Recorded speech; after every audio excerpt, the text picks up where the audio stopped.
Naging usap-usapan sa social media ang aktres at komedyanteng si Tuesday Vargas matapos siyang mag-post sa Facebook na kasalukuyan siyang naghahanap ng bagong proyekto. Noong Sabado, direkta siyang nanawagan sa kanyang mga kaibigan sa showbiz, lalo na sa mga writer, producer at director na bukas siya sa anumang oportunidad at handang magtrabaho muli sa harap ng kamera o entablado.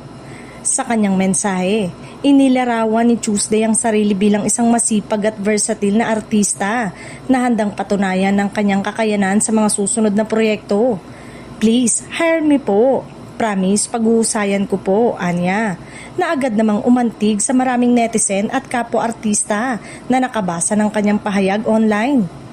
Hindi nagtagal, bumuhos ang suporta mula sa fans at followers na nagpahayag ng paghanga sa kanyang talento at personalidad.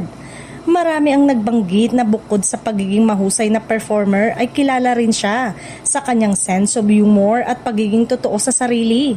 Mga katangiang nagpatibay sa kanyang matagal na pananatili sa industriya.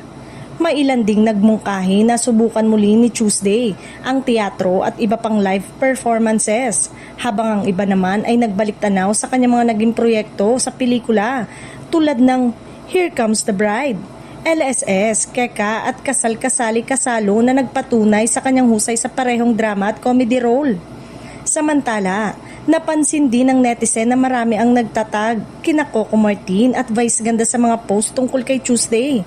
Ayon sa mga fans, umaasa sila na mabigyan ng pansin ng aktres sa mga proyekto ng dalawa, lalo na sa mga palabas na kilala sa pagbibigay oportunidad sa mahuhusay at veteranong performers.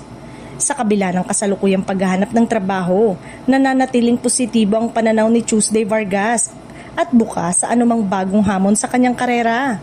Patuloy namang umaasa ang kanyang mga taga-suporta na muli siyang mapanood sa malalaking proyekto sa telebisyon, pelikula o digital platform sa mga darating na panahon.